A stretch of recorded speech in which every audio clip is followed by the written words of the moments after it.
state of Arkansas. A Memphis family is involved in the fight to get a new bill passed in Congress that would make medical hemp legal nationwide. Shay grower Peyton Lee and their daughter Chloe are here with Congressman Steve Cohen, who is the Tennessee sponsor for what's become known as the Charlotte's Web Medical Hemp Act. Welcome all, and thank you so much. We know it's not easy to get down here, particularly with a 3-year-old.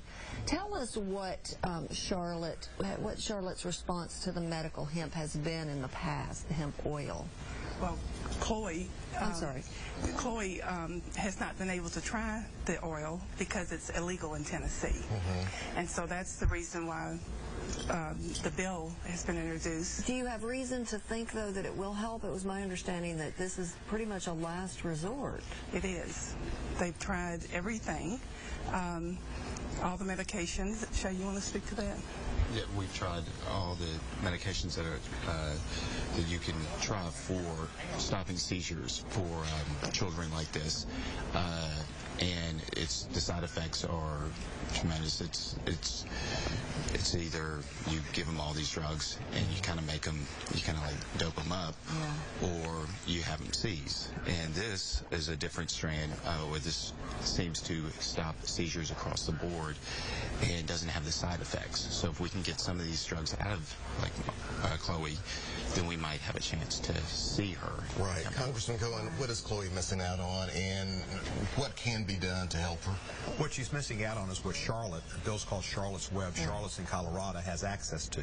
Colorado has medical marijuana as well as personal use marijuana, but this is even beyond medical marijuana. But yet, because they have medical marijuana, Charlotte can get the cannabinoid, which is the part of the marijuana plant that is proven successful in treating children with epilepsy, and it stops Charlotte from having seizures. She had seizures, as Chloe does, hundreds so on times a day. It stopped her seizures. Wow. It's been successful. That's why it's now called Charlotte's Web, and the bill is named for her. The state of Tennessee passed a bill. Governor Haslam signed it to say, we'll do the same things, grow it at Tennessee Tech, study it at Vanderbilt. The problem is the DEA doesn't allow that small amount of cannabinoid marijuana to be transported within the states, even though the Customs Department allows it to be imported in the United States, because even though it can help Chloe and other children, they don't permit it. So the bill would require the justice to permit it. I have sent a letter yesterday, one to Governor Haslam, who signed the bill in Tennessee, asking him to request a waiver of the present regulations for this particular type of marijuana. Has that been There's done a picture before? right there that we're looking at right there with Chloe there as well. Have waivers been issued in other instances? Waivers have been requested by Governor Cuomo of New York State, and so we asked Governor Haslam to act as Governor Cuomo did to make that request. And we also written General Holder, who could grant the waiver and get the process. There are a lot of people, though, Congressman, as you well know, who see this as being,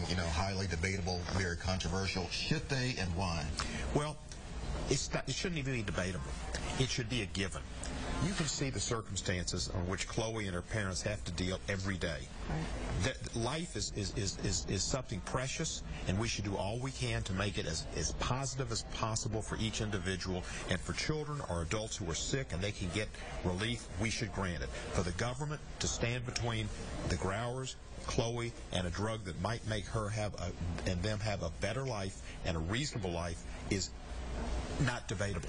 And I'm going to send a copy of this program to Governor Haslam and to General Holder and ask them to look at it and ask them to think about Chloe and to take a decision. It is just wrong that government doesn't respond. Do you think that they just view it as a slippery slope? Because this is a part, this oil is from a part of the marijuana plant, but this is really not medical marijuana. No, you could smoke all of this in the world and you couldn't, you wouldn't have a munchie and you wouldn't get high. It's not psychoactive. So is it just that they're afraid it's a slippery slope? Well, Governor Haslam signed the bill.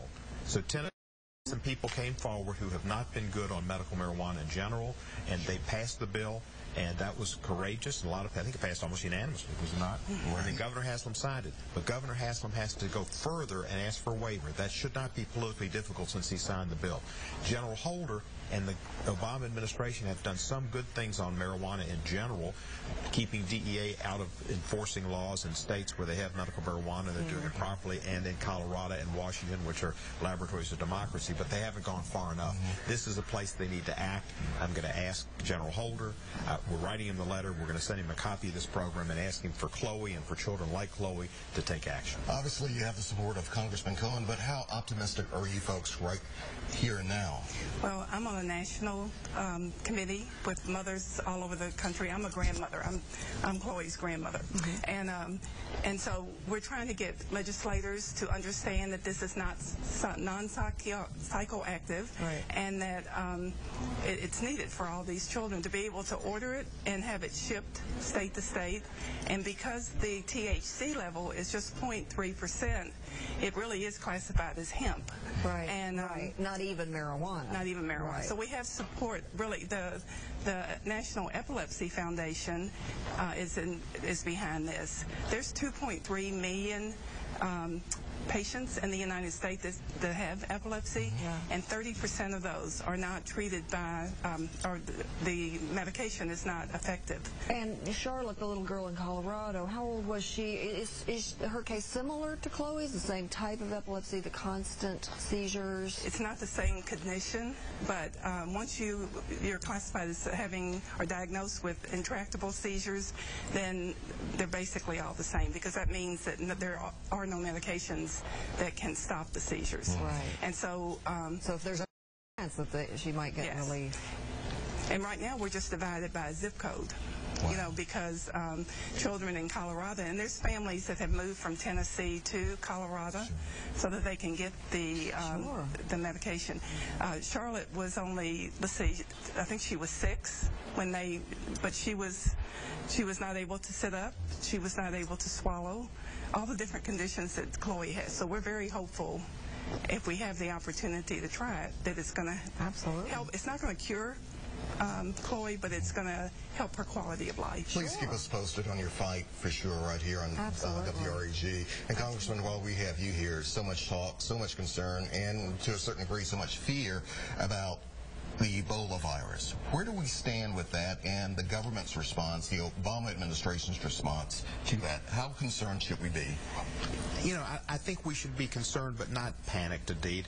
I think that the administration, having the 5 major airports that where folks from West Africa would generally land, have particular observation and possible conditions taken there when they land is appropriate. Whether we should ban the traffic leaving Africa is an issue I've grappled with. A lot of people have told me we should.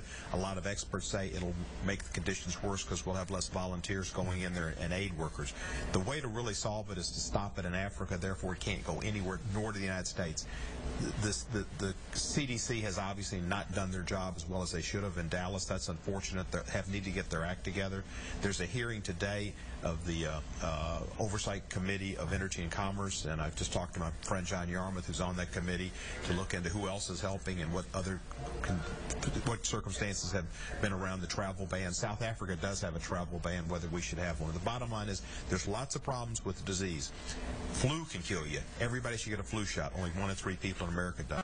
The enterovirus, which has struck a child in Shelby County, and I think killed 4 in the country, that scares me. That's like a polio potential virus. There are lots of problems out there. What they all have in common is the National Institutes of Health and the CDC have had their budgets cut or not keep up with inflation. We've written letters to the appropriators asking them to give NIH and CDC more monies for all their research, whether it's Alzheimer's, AIDS, Parkinson's, diabetes, cancer. That's the answer. That's our Department of Defense. They're Chloe's Department of Defense. They're yours, they're mine, they're NBC's, they're everybody's. What about the Obama administration, though?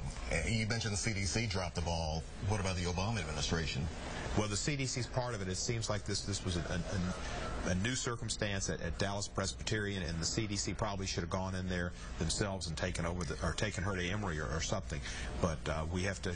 I think Tom Frieden's on the case, and hopefully we'll resolve what we can. But I look forward to the results of the hearing, and I do want, in the long run, more funding for NIH and CDC. That's been one of my calls for the whole time I've been in Congress. All right. Thank you so much, and thank you. Thank you all. We appreciate it. Please let us know. Thank you very much. Appreciate it. All right, we still have much more to come on this Thursday morning, right here on Live at 9. You are about to meet